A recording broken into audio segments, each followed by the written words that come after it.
Halo kawan-kawan semua, para pendengar Mirengaken Channel. Semoga kalian sehat-sehat selalu dan selamat mendengarkan. Namaku Gibran, seorang akuntan yang lebih sering naik tangga kantor daripada tangga kehidupan. Aku nggak suka kotor, nggak kuat jalan jauh, dan satu-satunya alam yang kusentuh tiap hari adalah wallpaper laptop bergambar gunung. Sampai suatu hari, hidupku berubah karena salah masuk grup WhatsApp. Jadi begini, temanku Andre ngajak aku gabung grup yang katanya buat ngumpul-ngumpul santai sambil healing. Kupikir, ya elah, healing-healing di cafe, ngobrol, ngemil, ketawa-ketawa. Jadi aku join. Besoknya, grup ramah banget. List logistik udah aman ya. Siapin headlamp, tenda, matras. Jangan lupa bawa jas hujan. Jalur pendakian kemungkinan becek, siap-siap mental. Target summit jam 4 pagi, jangan telat. Aku reply, "Loh, ini grup healing mana sih?" Dibalas Andre, "Ini, bro, healing ke Gunung Gede." Aku langsung freeze. "Loh, ini mau naik gunung?" "Lah iya, kirain lo udah tahu. Lo udah transfer juga buat logistik kan?" "Udah." Dan begitulah,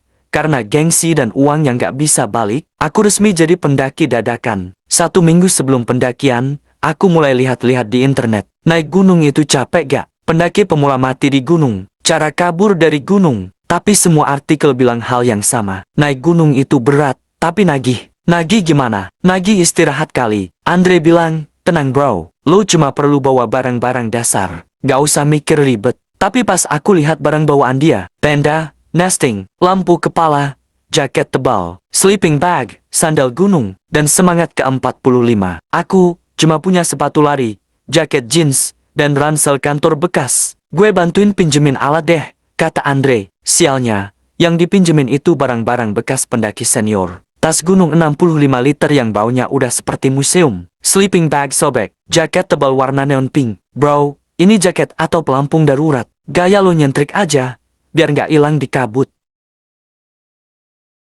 Hari pendakian pun tiba. Aku ikut rombongan 12 orang. Semuanya pendaki berpengalaman, bawa alat lengkap, logistik canggih, dan kaki-kaki yang seolah terbuat dari mesin diesel. Aku baru 15 menit jalan dari base camp, napas sudah tinggal sisa 1 bar. "Aman Geb?" tanya Andre sambil jalan mundur dengan santai. "Aman kok." Cuma sedikit sesak nafas. Yang lain sambil jalan bisa nyanyi. Aku sambil jalan cuma bisa mikir, kenapa waktu itu nggak minta refund? Setelah 2 jam, kami sampai di pos peristirahatan. Aku langsung rebahan di tanah kayak ikan asin. Tiba-tiba, salah satu teman Andre, namanya Winda, kasih aku minum dan senyum. "Hebat juga kamu, baru pertama tapi kuat ya." Aku senyum lemas. "Iya, ini, biasa." Dalam hati, gue mau turun aja nih kalau nggak malu. Setelah makan siang di pos 2, kami lanjut naik. Jalur mulai curam dan licin. Langit yang tadinya cuma mendung mulai berubah jadi studio drama. Kilat, angin, lalu hujan deras. Seketika, pendakian berubah jadi acara Survivor. Aku melangkah pelan-pelan, sambil pegangan pohon. Tapi tanah licin dan sepatu lari yang kupakai tak didesain untuk off-road. Plak. Aku jatuh terduduk, tas 65 liter menimpa punggungku seperti karma. Winda buru-buru bantuin. "Kamu nggak apa-apa, Gib?" "Enggak, cuma harga diri yang retak." Sementara itu, Andre dan yang lain sudah jauh di depan. Aku, Winda, dan satu orang lain bernama Dedi yang juga kelelahan tertinggal di belakang. Dedi ini pendaki senior, tapi kakinya lagi cedera ringan. Lucunya, dia tetap semangat. "Nikmatin aja, Geb. Naik gunung bukan lomba." Aku lihat dia tersenyum di bawah hujan, dengan baju basah, rambut lepek, dan tangan pegang trekking pole seperti tongkat sihir. "Nikmatin gimana, Bang? Ini celana gue nempel di paha kayak lakban." Tapi benar juga, saat aku berhenti ngeluh, pelan-pelan aku mulai sadar. Ini pengalaman paling absurd, tapi juga paling hidup yang pernah kurasakan. Kami sampai di area camp hampir maghrib. Kabut tebal, semua lelah. Tenda mulai dipasang. Aku dan Andre ke bagian tenda tua warna oranye yang sepertinya pensiun sejak ke 2012. Kami masuk tenda dengan baju basah dan hati setengah hancur. Tapi ketika Winda datang, bawa termos air panas dan mie instan, seketika dunia berubah. "Aku masakin ya, biar kalian semangat," katanya. Aku, yang tadi hampir menyerah, langsung merasa, ini mungkin takdir. Andre cuma nyeletuk, "Tenang Gib, dia udah punya pacar. Tapi dia suka bantu orang." "Terima kasih Andre, semoga sleeping bagmu basah besok pagi." Malam itu kami ngumpul di satu tenda besar buat makan bareng. Api unggun tak ada karena hujan, tapi obrolan hangat mengalir seperti teh panas. Kami cerita pengalaman pertama, pengalaman jatuh, pengalaman nyasar, dan bahkan pengalaman putus cinta di gunung. Naik gunung itu kayak hidup, kata Dedi, kadang naiknya susah, capek, licin, tapi kalau kamu terus jalan, kamu bakal nemu tempat di mana kamu bisa lihat semuanya dari atas. Aku manggut-manggut, pura-pura paham, sambil ngelap air mata, karena kena bon cabe di mie instan.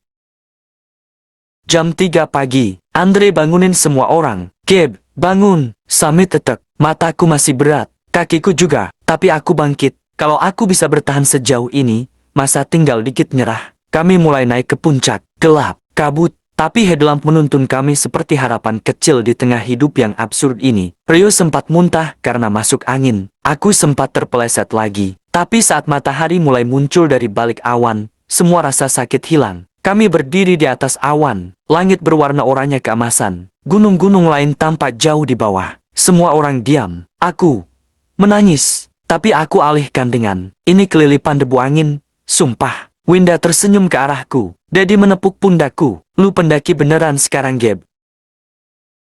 Turun gunung dimulai dengan semangat sisa. Sebagian dari kami tidur cuma 2 jam. Tapi wajah semua orang bahagia. Mungkin karena sunrise tadi itu semacam recharge spiritual. Andre tetap semangat, sambil nyetel lagu dari speaker mini. Ayo turun, bro. Jangan sampai lo jadi legenda urban. Pendaki hilang karena nggak mau turun. Langkah kami pelan tapi pasti. Aku udah nggak peduli lumpur nempel di celana atau tangan kotor. Setiap kali kakiku terpeleset, aku cuma ketawa sendiri. Sesuatu berubah dalam diriku. Biasanya, kalau ada masalah kecil, aku langsung stres. Tapi di gunung, masalah itu datang setiap 10 menit. Hujan, dingin, lapar, capek, lecet, ngantuk, dan kami tetap jalan. Mungkin itu pelajaran hidup yang nggak pernah diajarin dosen atau bos. Terus jalan aja, walau pelan. Sampai base camp jam 2 siang, kami langsung ngacir ke warung. Nasi goreng, telur dadar, kerupuk, es teh. Rasanya seperti makan di surga. Setelah selamat dari neraka yang dingin, Leo udah pegang HP, selfie dengan caption, Survivor Gunung Gede, stronger than ever. Mountain vibes. Padahal kemarin dia minta digotong waktu tanjakan terakhir. Aku duduk di pinggir warung, lihat ke arah jalur pendakian. 3 hari lalu aku masih bingung kenapa ikut trip ini. Sekarang, aku nggak pengen turun. Winda duduk di sebelahku. Gimana rasanya naik gunung pertama? Aku senyum. Kayak nonton film action, horor, drama, dan religi. Dalam satu waktu, kami tertawa. Lalu dia berkata, kalau mau naik lagi, kabarin ya. Kali ini, masuk grup yang benar. Seminggu setelah pulang ke Jakarta, tubuhku masih pegal. Tapi hati ringan, laptop terasa lebih bersahabat. Deadline nggak begitu menakutkan. Dan aku mulai bisa tertawa sendiri saat hujan turun. Aku bahkan beli tas gunung sendiri, sepatu gunung dan jaket. Bukan buat gaya, tapi sebagai tanda bahwa aku siap naik lagi. Naik gunung, naik hidup. Orang-orang bilang, naik gunung itu candu. Aku baru ngerti sekarang, bukan karena pemandangannya, tapi karena rasanya, ketika kamu berhasil menaklukkan dirimu sendiri. Terima kasih kawan-kawan.